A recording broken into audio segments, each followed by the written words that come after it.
సదాశివపేట మండలం ఆరూరు గ్రామంలోని Everest Organics పరిశ్రమ ద్వారా వస్తున్న కాలుష్యాన్ని విషవాయువుల నుండి గ్రామ ప్రజల ఆరోగ్యాన్ని కాపాడాలని కోరుతూ మాజీ ఎంపీటీసీ శివకుమార్ ఆధ్వర్యంలో సదాశివపేట ఎంఆర్ఓకు వినతిపత్రం అందజేసిన గ్రామస్తులు.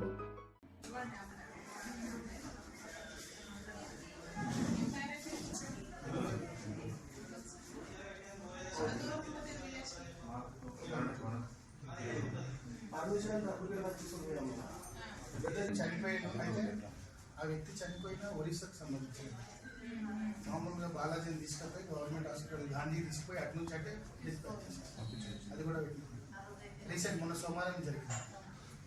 మా దగ్గర ఇంకా వీడియోల ముందు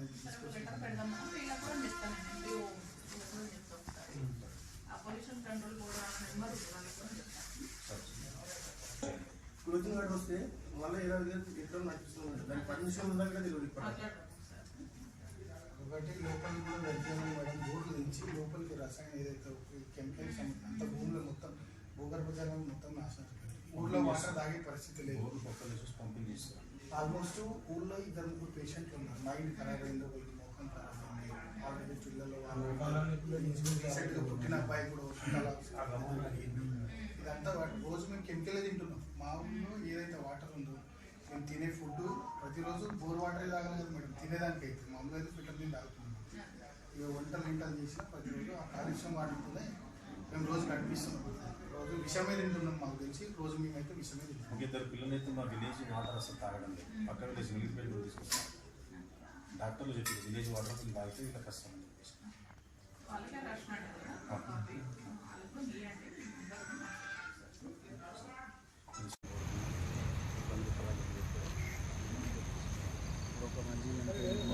విలేజ్లో ఎంతమంది ఇబ్బంది పడతారు. మోకాల నొప్పులతో కొంతమంది గ్రామం అంతా మోకాల నొప్పులతో అరువు గ్రామం అని చెప్పారు. మోకాల నొప్పులు ఈరోజు మన ఎంఆర్ఓ ఆఫీస్లో ఎంఆర్ఓ గారికి మన ఎవరెస్ట్ ఆర్గానిక్స్, ఎస్ఎస్ ఆర్గానిక్స్ వ్యర్థ జలాల కంపెనీల గురించి దరఖాస్తు ఇవ్వడం జరిగింది. ఎందుకంటే ఆ కాలుష్యంతోనే మా గ్రామంలో అంటే ఆరూరు గ్రామంలో చిన్నపిల్లలకు కానీ పెద్దలు కానీ కాళ్ళు లేచి కూర్చోలేని పరిస్థితి. ఎక్కువ శాతం రోగాలు వస్తున్నాయి. కాళ్ళ నొప్పులు, కిడ్నీలకు సంబంధించినవి చాలా రోగాలు వస్తున్నాయి. కాబట్టి ఇంతకుముందు కూడా అధికారులకు పీసీబీ వాళ్ళకు కూడా ఇన్ఫర్మేషన్ ఇచ్చినాం. అయినా వాళ్ళు చూడక పోతున్నట్లు నాకు అనుమానం. కాబట్టి ఇప్పుడు మా ఎంఆర్ఓ గారు తక్షణ చర్య తీసుకొని మా ఆరూరు గ్రామాన్ని కాలుష్య బారిన పడకుండా కాపాడాలని మేము ఎంఆర్ఓ గారిని కోరుతున్నాం. అదేవిధంగా మేము ఎప్పుడూ వాసన వచ్చినా అప్పుడు కనీసం కంపెనీ దగ్గరికి పోయి అయా మీ వాసన చాలా విపరీతంగా వస్తుంది, పిల్లలు పండుకోవడం లేదు, పెద్దలు కూడా పండుకోవడం లేదు అడగడానికి వెళ్తే మా మీద కేసులు చేయిస్తున్నారు. అక్కడ ఉన్న జీఎం గారు భయభ్రాంతులకు గురి చేస్తున్నారు. కాబట్టి మేము ఎందుకంటే లీగల్గా అధికారుల ద్వారా మా గ్రామాన్ని కాపాడండి అని కోరుకుంటూ ఇక్కడ కాదు పై వరకు కూడా కలెక్టర్ వరకు కూడా కంప్లైంట్ చేసి పై వరకు కూడా వెళ్ళడానికి మేము సిద్ధంగా ఉన్నాం. తక్షణ చర్య తీసుకొని వారికి నోటీసులు ఇస్తారా, ఏం చేస్తారో వాళ్ళ అధికారులు ఏ రకంగా చేస్తారో ఆ రకంగా వాళ్ళు చేయాలని మీ ద్వారా తెలియజేస్తాం.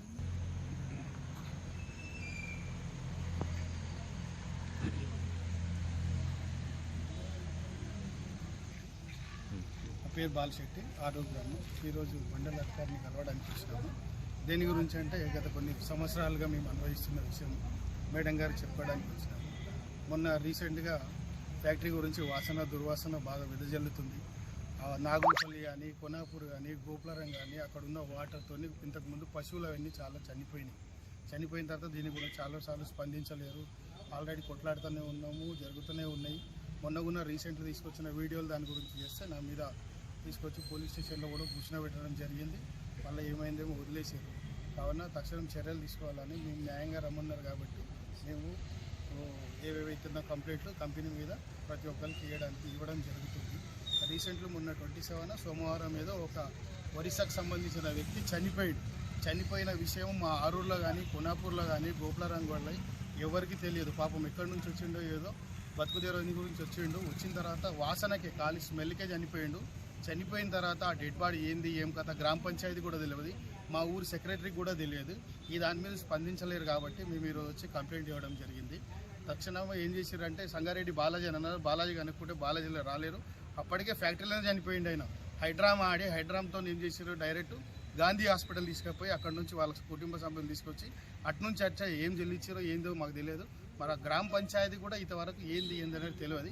ఇంత దారుణంగా జరుగుతుంది ఆరూరు పరిస్థితి. ఇప్పటికే వాటర్ కానీ ఏ కానీ చూడండి, మేము ప్రతిరోజు మేము అన్నం వండుకునే విషయం, అన్నం వండుకున్నా కూర వండుకున్నా ప్రతి దాంట్లో విషం వాటర్తోనే మేము బతుకుతున్నాం. ప్రతి ఒక్క చిన్న పిల్లలు, ఇప్పుడు పుట్టబోయే పిల్లలు కూడా చాలా వీక్గా పుడుతున్నారు. ఎందుకంటే ప్రతిరోజు మేము అవే వాటర్ తాగుతున్నాం.